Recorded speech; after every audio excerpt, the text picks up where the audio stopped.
Hoy tenemos un tema que no te va a dejar indiferente. Lo he llamado cómo Dios transforma vidas y lo que podemos aprender del ejemplo de Jacob. Y le he puesto un segundo título, que son 8 principios para ser transformado. Así que vamos a aprender cómo Dios hace ese cambio en el corazón del ser humano. Nosotros vemos en la televisión, vemos los ejemplos del liderazgo del mundo, lo que vemos en las películas, lo que nos proponen, y muchas veces vemos a los líderes como una persona que nunca se equivoca. Incluso los héroes de las películas ves que nunca sudan, que nunca se ensucian, o las mujeres que nunca se desmaquillan, que siempre están perfectas. Pero ese idealismo de perfección en los líderes del mundo no tiene que ver nada cómo Dios cambia y transforma a las personas y a qué tipo de personas usa. Y Dios tiene su propia agenda. Nosotros tenemos nuestra propia agenda, es decir, nuestros propios planes de futuro. Voy a hacer esto, voy a hacer aquello, así quiero que sea mi jubilación. Pero Dios tiene su propia agenda. Y cuando tú entiendes que Dios tiene la forma de hacer las cosas, que a veces puede ser muy distintas que las tuyas, entonces empiezas a producirse la transformación en ti. Y una de las cosas que podemos aprender en la palabra es que cuando Dios tiene un plan para una persona, ten por seguro que van a pasar cosas en tu vida en las cuales Dios va a intervenir en ella de forma sobrenatural. Es decir, que nada de lo que te pase, ni en la familia que has nacido, ni en el trabajo que estás, ni los estudios que has tenido, ni las relaciones que has tenido a lo largo de la vida, puedas decir que Dios no ha estado presente en ella. Eso no quiere decir que Dios sea el culpable de nuestros errores, pero sí que Dios va a supervisar tu vida y llevándola con un propósito a cierto lugar, aunque a veces el camino que Dios te lleve pueda ser duro, pueda ser difícil o a veces no lo puedas entender. Dice la palabra en 2 Corintios 5:17. 2 Corintios 5:17 dice: si tú estás en Cristo, nueva criatura eres. Las cosas viejas pasaron, he aquí, Dios hace nuevas todas las cosas. De tal manera que ya tenemos aquí una enseñanza acerca de lo que ocurre en el corazón de una persona que está en Cristo. Es decir, que decide poner a Cristo como el Señor de su vida. Uno, van a empezar a pasar cosas nuevas. Otra, Dios te va a crear de nuevo. ¿Qué significa eso? Significa que hay cosas de tu pasado que pueden servir y hay cosas de tu pasado que pueden que no puedan servir para nada y tengan que ser extirpadas por Dios. Y dice aquí: las cosas viejas pasaron, y aquí todas son hechas nuevas. Así que vamos a ver cómo esto ocurrió en la vida de Jacob. Dice la Escritura que cuando Jacob nació, en Génesis 25, él era mellizo con su hermano Esaú. Y dice la Escritura que ya dentro del vientre ya estaban peleando. Y a veces ocurre que hay niños que sus embarazos son complicados, dan patadas a la madre, no hacen más que darse vueltas, y verdaderamente a veces hay personas que son inquietas hasta desde antes de nacer. Pues en el caso de Jacob ya estaba peleándose con su hermano Esaú desde el mismo vientre de su madre, Rebeca. Nació primero Esaú, por tanto era el primogénito, pero Jacob, que iba detrás, nació agarrándole del pie. O sea, no le era como luchando con él para que no saliese el primero. Así que de la vida de Jacob podemos entender algo. Desde su mismo nacimiento, era un peleón. Es decir, una persona que era competitiva y luchadora desde el mismo momento del nacimiento. ¿Y qué vieron en este niño? Porque en el mundo judío no se ponen a los niños nombres porque sí.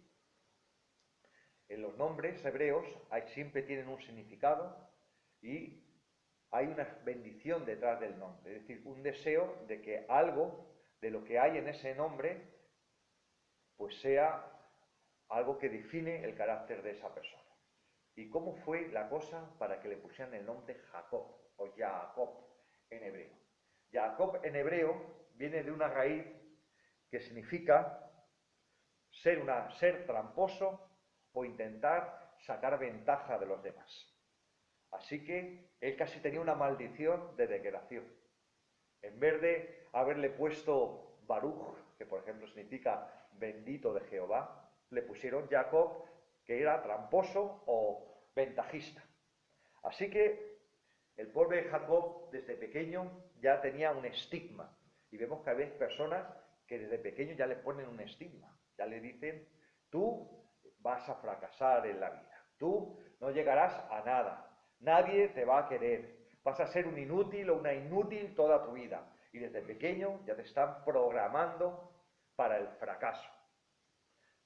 Y Jacob aparentemente estaba programado para no tener éxito. Era el segundón. Y a nadie le gusta ser los segundones. Y más cuando en el mundo de la antigüedad el primogénito era el heredero de todas las bendiciones espirituales. Es decir, que si había alguna responsabilidad espiritual o alguna promesa, la heredaba el primogénito, porque dice la Escritura que los primogénitos estaban consagrados al Señor. Por eso era tan importante la primogenitura. Es decir, el primogénito era el líder espiritual de la casa en el futuro. Y luego, el primogénito generalmente se llevaba el doble de herencia que los siguientes, de tal manera que ser primogénito tenía ventajas de todas las maneras, a la hora de heredar económicamente y a la hora de tener una posición de liderazgo espiritual o de liderazgo en la tribu donde tal persona estaba. Y vemos cómo Jacob creció con ese sentimiento de que era el segundo y que por tanto valía un poco menos que su hermano. Así que podemos entender un principio de esta historia. Y el principio es, no es como empiezas, sino que es como acabas. Hay personas que empiezan muy mal, pero su fin acaba muy bien y bendecido. Y hay personas que aparentemente tenían todas las papeletas para tener éxito en esta vida y que acaban muy mal. El ejemplo lo tenemos en Esaú. Esaú tenía todas las, por así decirlo, las cartas buenas de la baraja cuando empezó la partida, pero no acabó igual que Jacob. Esaú tenía unos problemas. El problema era que a él le gustaba mucho andar en sus propios caminos, agradarse a sí mismo y vivir de las rentas, por así decirlo, que había conseguido porque su padre tenía predilección por él. No solamente era el primogénito, sino que además, como a él le gustaba la caza y traía a la comida a la casa, traía comida rica de lo que cazaba por ahí, pues su padre estaba doblemente contento con él. Era él el niño de sus ojos. En el caso de Jacob, Jacob no le gustaba tanto la caza, no le gustaba tanto salir con el ganado y le gustaba más estar en la casa, era más casero, estar más pegado a su madre y entonces pues su madre le gustaba más Jacob. Pero claro, el que mandaba era Isaac, no su madre Rebeca. Entonces, Jacob escuchaba las promesas y las enseñanzas que su padre Isaac le decía. Le decía, seguramente los reunía, él tenía su propia célula familiar, y les decía, ¿sabéis las promesas que dio a vuestro abuelo Abraham? Imaginaros en la tienda, como los beduinos en el desierto, sentados sobre la alfombra, con un té calentito, a lo mejor una comida de cordero, de cabra, y su padre Isaac hablándole a sus hijos. Dios le prometió a vuestro abuelo Abraham que esta tierra que estáis pisando algún día sería para nuestros descendientes. Y Dios nos va a bendecir y nos va a multiplicar, y de nuestra simiente saldrá alguien que será bendición a todas las naciones. Imagínate desde pequeño, sentado ahí en la alfombra, escuchando a tu padre contándote esas bendiciones. Estamos hablando en mitad del desierto, o sitios áridos, no vivían en una ciudad con mucha gente, eran cosas grandes, eran cosas que tenían que ver con el tema de la fe, y el heredero de todo ello tenía que ser el primogénito. Así que Jacob en su corazón le tenía que gustar esas promesas, pero como diciendo, esto le va a tocar a mi hermano Esaú, a mí no me va a tocar nada. Pero las cosas a veces no salen como a veces nosotros creemos que van a salir. Y dice la palabra en Génesis 25 que un día Esaú vino a donde estaba Jacob, a la tienda, y venía hambriento, había estado cazando por ahí y tal. Y aquí sabemos por la escritura que Jacob se le daba bien guisar, es decir, que los grandes cocineros generalmente han sido hombres, y aquí vemos un hombre de la Biblia que era un buen cocinero, como era nuestro amigo Jacob, y había hecho un guiso de lentejas, seguramente con carne de cabra, de cordero o de lo que pillase por ahí, que debía oler bien y estar rico. Así que Jacob, cuando se acercó a su hermano y le pidió un plato de lentejas, le dijo, vale, te lo voy a dar, pero con una condición, que tú me vendas o me des tu primogenitura. Era de verdad que las palabras de Jacob eran pero bien atrevidas. Es decir, si Esaú hubiese sido una persona que hubiese valorado lo que significaba ser primogénito, seguramente le hubiera dado una contestación bien cortante, como diciendo, pero ¿cómo te atreves tú a pedirme tal cosa? Pero Esaú era una persona que no valoraba las promesas de Dios, no valoraba las profecías que Dios había dicho a su abuelo Abraham. Y dijo en su corazón, ¿de qué me sirve a mí la primogenitura? Si yo al fin y al cabo voy a morir y mis huesos van a ir al polvo. Así que cogió, le dijo, vale, muy bien, la primogenitura para ti, las promesas de liderazgo espiritual. Eso es lo que significaba la primogenitura. Jacob le dijo, júramelo, dime verdaderamente que esto va a ser así. Y Esaú cogió y se lo juró. ¿Qué podemos aprender de esa palabra? Podemos aprender que cuando tú entiendes las promesas de Dios, cuando tú entiendes lo que Dios ha dicho que quiere hacer con tu vida, cuando tú recibes una palabra de lo que Dios quiere hacer, tienes que pelear por ello. Por mucho que el Señor haya dicho que vaya a hacer algo o dejar de hacer algo en tu vida, si tú no luchas, si tú no peleas por ello, ten por seguro que no necesariamente se va a cumplir. Las promesas de Dios son condicionales y son para valientes. Dice la Escritura, el reino de Dios sufre violencia y los valientes lo arrebatan. Es decir, que hay una lucha espiritual para que el reino de Dios se haga realidad en tu vida, se haga realidad en tu tierra y se haga realidad en esta España. Y hay que ser valiente. Jacob fue valiente. Y en eso nadie le puede decir. Pero los Jacob reciben las promesas y los Esaú las pierden. Otra cosa que hizo mal Esaú era desobediente. Como él se creía que por ser el primero era, por así decirlo, la leche, como decimos en España, él consideraba que da igual lo que hiciera, que su padre le iba a seguir apoyando y le iba a seguir aprobando. Así que cogió, y dice la Escritura, que Jacob eligió a mujeres cananeas, mujeres que no eran del pueblo de Dios y que dice la palabra que amargaron la vida de su madre Raquel.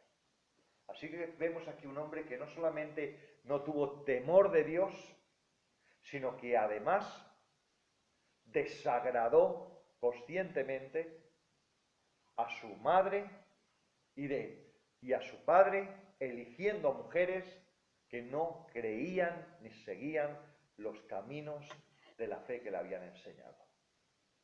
Y sabemos que cuando te unes en yugo desigual con una persona que no es de Cristo, es más fácil que esa persona te lleve al mundo y al pecado que esa persona venga a los caminos de Jesús. Así que el segundo principio es: hay que ser luchadores e inconformistas. Dice la palabra que no nos conformamos a este mundo, sino que seamos transformados por medio de la renovación de nuestro entendimiento. Es decir, que lo primero para ser transformado es creer las promesas de Dios, luchar por ellas y cambiar tu mente. Tienes que pedirle a Dios que cambie tu mente, porque en la mente están tus pensamientos. Y si tus pensamientos no son cambiados, seguirás haciendo caminos equivocados. Si tú piensas que a Dios le va a dar igual que peques o no peques, ¿qué vas a hacer? Pecar. Si tú piensas que Dios es santo y que tu vida es santa, pues tú te vas a poner límites en lo que tienes que hacer. Entonces, es muy importante ser luchadores. Jacob era un luchador. El tercer principio que vamos a aprender es que primero es lo espiritual y luego viene lo natural, no al revés. Muchas veces pensamos, como dice el refrán español, que dice que primero son las obligaciones y luego las devociones. Vale.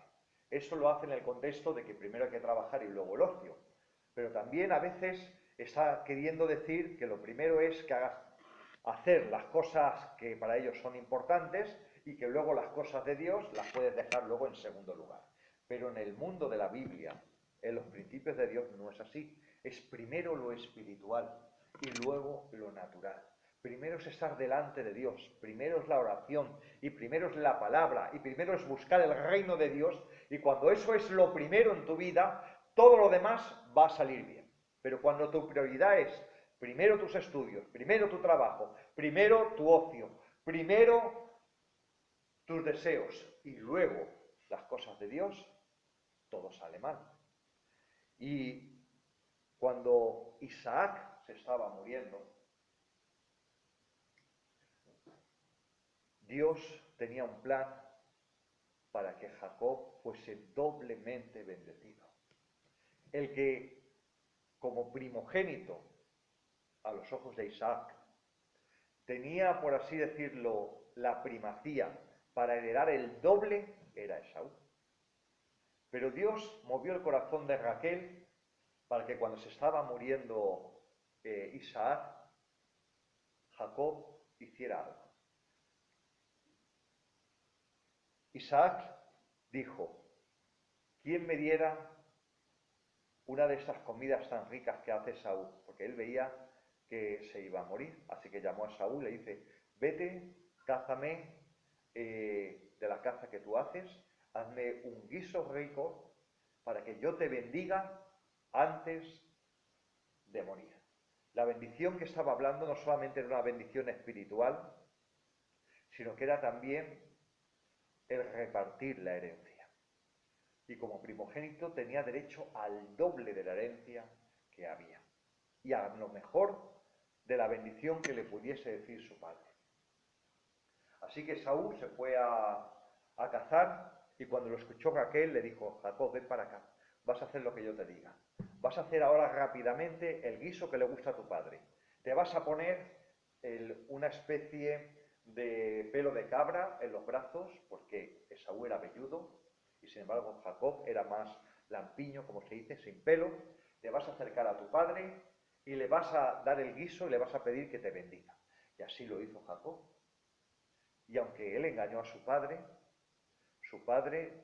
cogió y le bendijo. Así que la herencia que tenía preparada para Esaú, es decir, estamos hablando las cabras, las vacas, las posesiones, la doble porción que habla la Escritura, que era la que tenía el primogénito, se la dio verbalmente a Jacob. Así que podemos aprender que cuando tú pones lo espiritual en primero, tarde o temprano, en lo natural, Dios te va a bendecir también. Pero para que Dios te bendiga en lo natural, primero tiene que estar tu vida en orden en lo espiritual. Porque mucha gente pide bendiciones económicas, pero su corazón sigue amando el dinero. De tal manera que aunque Dios quiera bendecir a la persona, su mal uso del dinero corta la bendición. Entonces, cuando tu corazón es para el Señor, Dios te puede bendecir porque las prioridades en tu vida están lo correcto. Así que esto nos enseña la vida de Jacob. El cuarto principio es: sin sufrimiento no hay victoria. Lo que hizo Jacob tuvo sus consecuencias. Dice la Escritura que cuando Esaú se enteró lo que había hecho Jacob, dijo: voy a matar a mi hermano. Cuando enterremos a mi padre, después del duelo, me cargo a mi hermano. La rabia que le dio. Y tuvo que coger Jacob y salir huyendo. De tal manera que todo lo que de su padre le haya dicho, no tuvo nada, absolutamente nada. Eso sí que es tener una herencia, decir que te toca a todo y tienes que salir huyendo y perderlo absolutamente todo. Es decir, que a veces perder es ganar a los ojos de Dios. Es decir, Dios te da una herencia tremenda, pero a veces no la puedes poseer inmediatamente. Todo lleva su tiempo. Es decir, que Dios tiene su tiempo para todo. Pero aquí demostró Jacob que tenía una gran cualidad. Y la gran cualidad es que sus padres le dijeron: no cojas como esposa nadie de Canaán. Vete a Labán, mi pariente, y coge una hija de Aram como esposa de nuestros parientes. No cojas una hija de los cananeos. Y él obedeció y se fue. Todo lo contrario que hizo Esaú. Cogió y encima cogió una tercera esposa de los hijos de Ismael, de aquellos que luego serían los árabes y los enemigos de Dios. Entonces aquí vemos cómo Jacob tuvo que sufrir por causa del reino de Dios, por causa de las promesas de Dios, y salir huyendo. ¿Qué dice la Escritura? Que nos aborrecerán por causa del reino de Dios. Fíjate lo que habla la palabra: por causa del reino de Dios. Si haces el mal, ten por seguro que la gente te va a rechazar. Es que eso es así. Pero si tú sigues el reino de Dios, te puedes encontrar que sin causa más que el que sigues a Dios, la gente te puede rechazar y aborrecer. Va en el paquete. Luego también tienes otro enemigo. Dice la Escritura que el diablo anda como león rugiente buscando a quien devorar. Así que ya tienes otro enemigo si tú buscas obedecer a Dios y andar en su reino, que es el diablo como un león buscando devorarte. Pero el tercer mayor enemigo, ¿sabes cuál es? No es el diablo, no es el mundo, no son familiares. El mayor enemigo eres tú mismo. Tú eres el mayor enemigo. Y casi te puedo asegurar que del 80% de todos los problemas que tienes en esta vida, el enemigo eres tú. El tú malo. El tú que no ama a Dios. El tú que desea andar en sus propios caminos. El tú que necesita ser crucificado. Y el Señor ha dado la solución. La única manera de poder vencerlo es cogerlo, llevarlo a la cruz, crucificarlo diariamente, porque dice la Escritura: cada día, tome su cruz cada día. Esto no es coger un día y decirle: hoy crucifico a mi viejo yo y ya para toda la vida. Pues no, dice cada día, porque cada día quiere resucitar, cada día quiere levantarse y cada día quiere ocupar el lugar del Espíritu. El Espíritu Santo no puede derramarse en el corazón no crucificado de un hijo de Dios, porque ahí va a haber un choque entre los sentimientos y pensamientos de Dios y los sentimientos y pensamientos de nuestra carne. Y no va a ser posible, porque no podemos servir a dos señores. Así que el quinto principio es: necesitas un encuentro con Dios. Y esto es algo que no es simplemente de cantar en la iglesia. Es que uno necesita tener encuentros con Dios diarios que te transformen por completo. Es decir, cada día necesitas que el Señor añada algo de Él en ti, quite algo de la carne Tienes que apartar tiempos con Dios. A veces Dios te da encuentros catárquicos, como dice la palabra, es decir, que verdaderamente una experiencia que te deja anonadado, pero a veces son pequeños encuentros diarios que te van cambiando y transformando. Entonces, en Génesis 28, habla como Jacob se echó a dormir en la noche, en el momento más oscuro, en mitad del campo. Tú imagínate cómo tenía que estar Jacob. Jacob tenía que sentirse diciendo, Dios mío, ¿de qué me sirve a mí que me hayan dado la primogenitura? Que mi padre me haya puesto por heredero de todo. Estoy aquí en el campo. Estoy pasando frío, como se pasa en el desierto. He perdido a mi madre. He perdido a mi padre. Mi hermano me quiere matar y no tengo absolutamente nada. Esto sí que es una persona que era próspera, con una mano delante y otra detrás. Y ahí Jacob, dice la escritura, que tuvo un sueño. En ese sueño vio una escalera que tenía los pies en la tierra y llegaba hasta el cielo. Y por esa escalera subían y bajaban ángeles.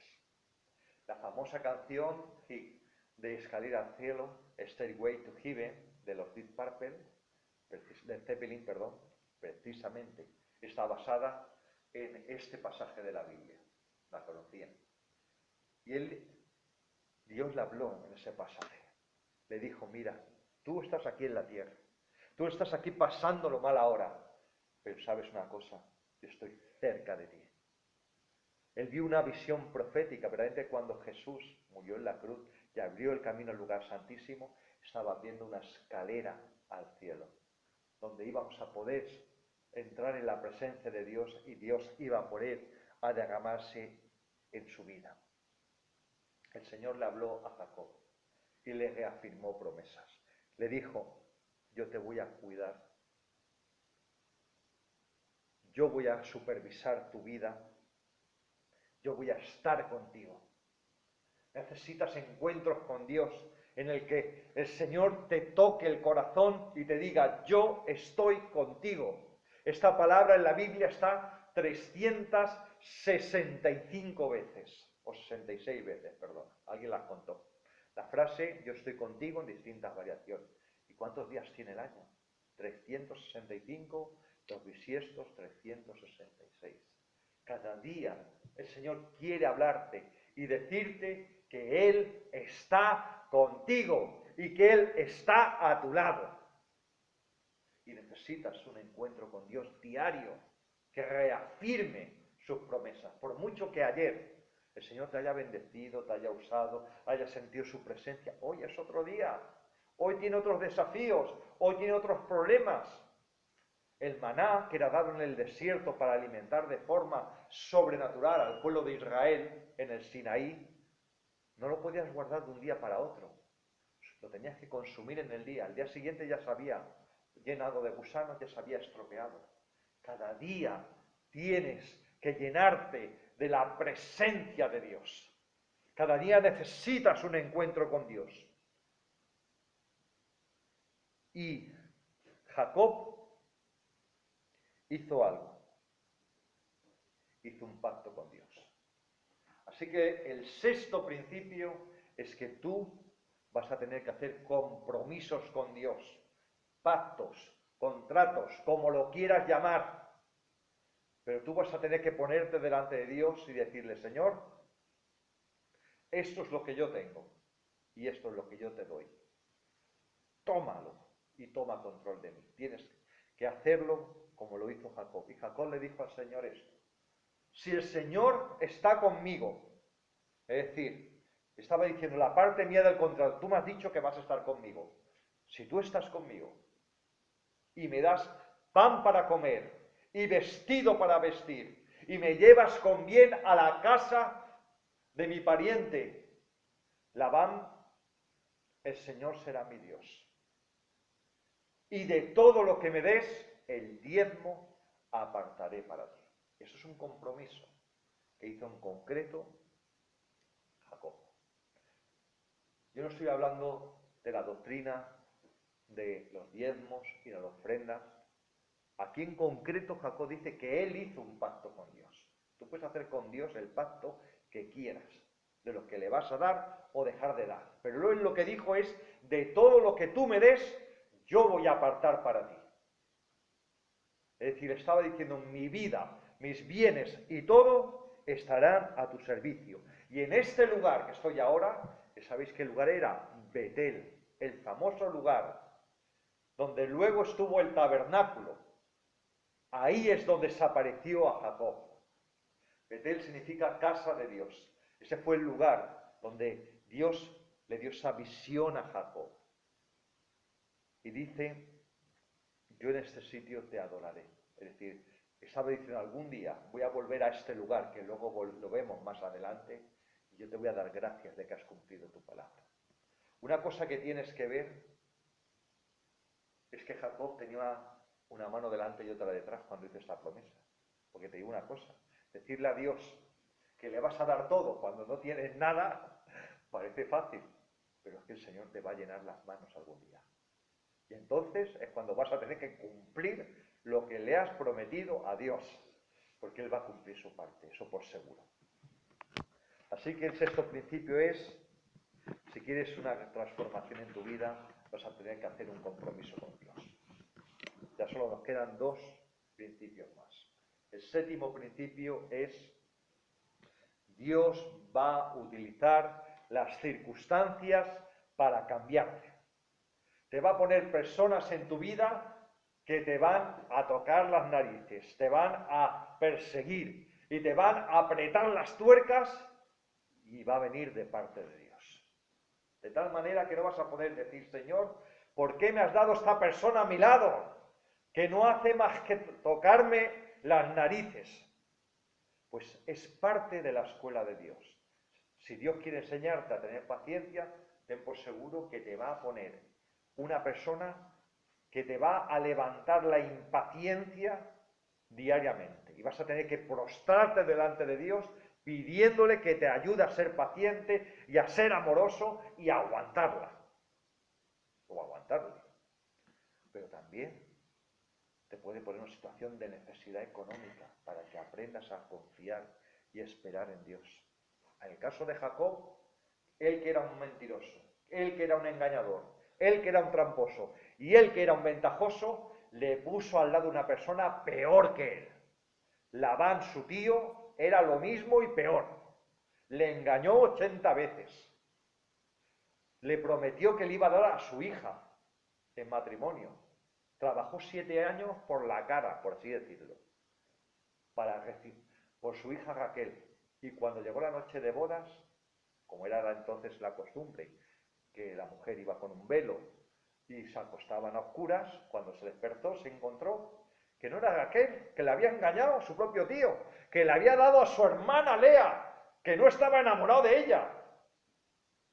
Tuvo que aprender a amar a Lea, la tuvo que aprender. Jacob tuvo que aprender a amar a una mujer que él no sentía por ella lo mismo que por Raquel. Pero Dios trabajó en su corazón a través de todo eso. Dios tuvo que trabajar en el corazón de Jacob el que le quitase el odio que tenía hacia su tío Labán, que le había engañado otras veces. Y tuvo que trabajar 7 años más por su hija Raquel. Y al final tuvo lo que deseaba. Pero tuvo que aprender a amar a 2 mujeres a la vez. Porque en esa época estaba permitido la poligamia. Aún así tuvo que pasar 7 años más para trabajar por tener una herencia. No tenía nada. Es decir, tenía 2 mujeres, pero no tenía ningún patrimonio para poder mantenerlas. Y ahí Labán intentó engañarle una y otra vez. Así que Dios utiliza las circunstancias para ello. Y al final Jacob tuvo que salir corriendo y huyendo de Labán, porque ya estaba harto, para poder volver otra vez a los orígenes, a la tierra donde nació, donde vivía su hermano Esaú, y a enfrentarse a lo desconocido, porque su hermano no se había olvidado de que le tenía ganas de matar y le seguía esperando para matarse. Imagínate Jacob cuando se movió con sus hijos, ya habían nacido sus 12 hijos, imagínate con sus mujeres, con las cabras, corderos, todo lo que tenía, cuando fue al encuentro de Saúl, ¿cómo tenía que sentirlo? Y dijo, Señor, después de tanto tiempo, ¿qué me va a pasar? ¿Acabaré muerto y asesinado y todos los míos? Y así llegamos al 8º principio y último. Dios te cambia el nombre, te da un nombre nuevo. Dices en Génesis 32, por la noche, porque muchas veces Dios obra por las noches, a oscuras. Dice que se le apareció un varón a Jacob. Él no sabía si era un sueño, si era una verdad. La Biblia nos dice que era una visión. Y peleó con él en la noche. Él era un peleón, era un luchador. Y de tal manera que este hombre con el que peleaba en esa visión, aunque él no sabía si era real, era un sueño, era una visión, no conseguía vencerle. Tú imagínate qué carácter tenía que tener Jacob para que el mismo Dios encarnado en un ángel o en un hombre, no sabemos exactamente, no fuese capaz de vencer físicamente a Jacob de cómo tenía que pelear. Así que al final el Señor lo que hizo fue tocar la coyunta de su cadera y dejarlo cojo. Y así cayó a tierra Jacob. Muchas veces el Señor te tiene que dejar cojo.